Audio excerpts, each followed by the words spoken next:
Londres. Voici une nouvelle de très grande importance. Voici notre quart d'heure français de l'après-midi. Bienvenue dans cette nouvelle vidéo du vrai du faux. Donc dans la vidéo précédente, nous avons laissé Hitler durant sa permission et nous allons reprendre là. Donc après la permission, Hitler rejoint son régiment sur le front de l'Ouest devant la ville de Laon. Donc il faut savoir que son régiment est déjà arrivé depuis quelques jours et que lui les rejoint. Donc sur la ligne de front de Laon, donc il faut savoir que entre les tranchées alliées et allemandes, il y a un canal, donc ce qui évite toute attaque surprise.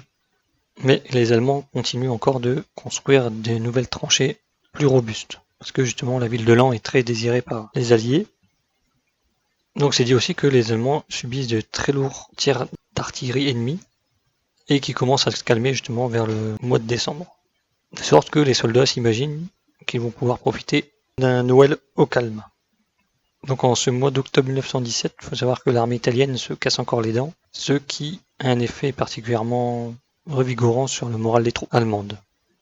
Donc Adolf Hitler dira, vers la fin de 1917, il semblait que nous avions surmonté les pires phases de dépression morale au front. Après l'effondrement de la Russie, toute l'armée a retrouvé courage et espoir, et tous sont progressivement devenus de plus en plus convaincus que la lutte se terminerait en notre faveur. L'effondrement italien à l'automne 1917 a eu un effet merveilleux, car cette victoire prouvait qu'il était possible de percer un autre front que le front russe.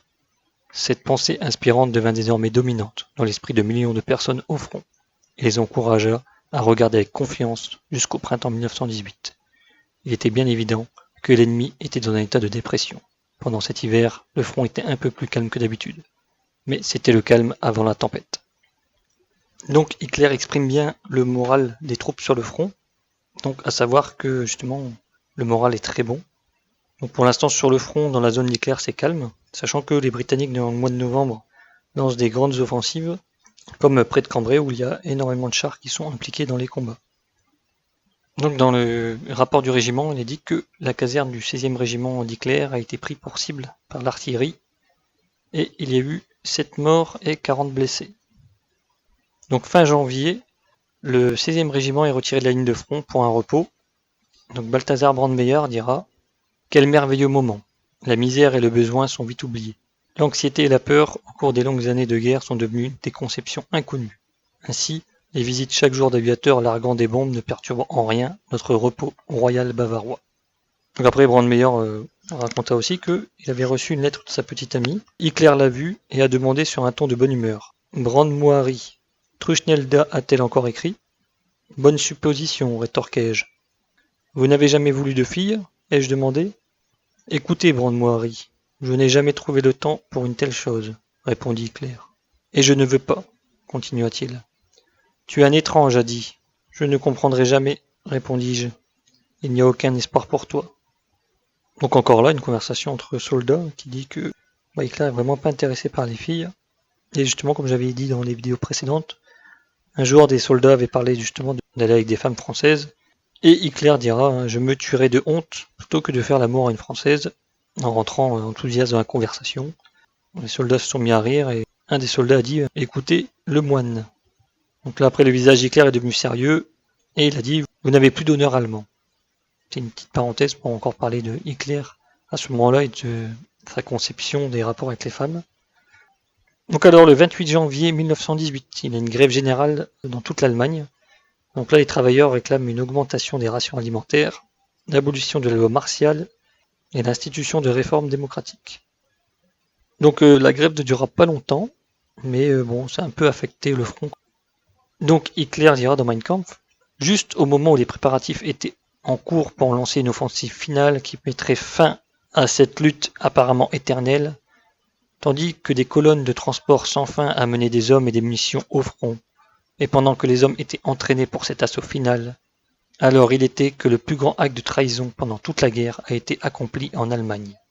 L'Allemagne ne doit pas gagner la guerre. À ce moment-là, lorsque la victoire semblait prête à se poser sur les normes allemandes, une conspiration a été organisée dans le but de frapper au cœur de l'offensive printanière allemande d'un coup de l'arrière, rendant ainsi la victoire impossible. Une grève générale dans les usines de munitions a été organisée. Faute de munitions, le front serait percé en quelques semaines. L'offensive serait effectivement stoppée et l'entente sauvée. Ensuite, la finance internationale prendrait le contrôle de l'Allemagne et l'objectif interne de la trahison nationale marxiste serait atteint.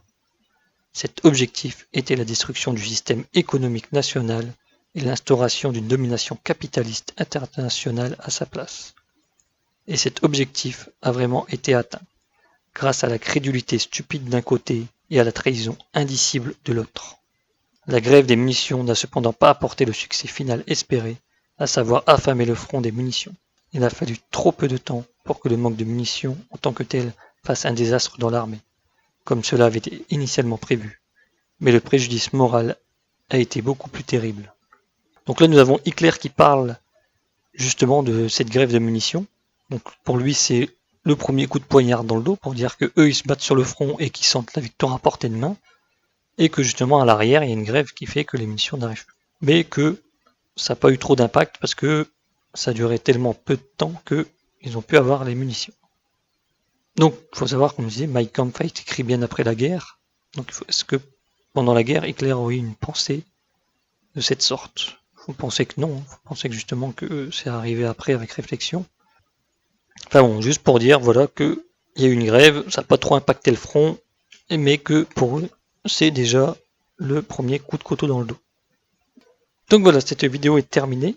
Donc comme on dit, c'est le calme avant la tempête. Donc j'espère que vous avez appris des choses et je vous souhaite à tous une bonne journée.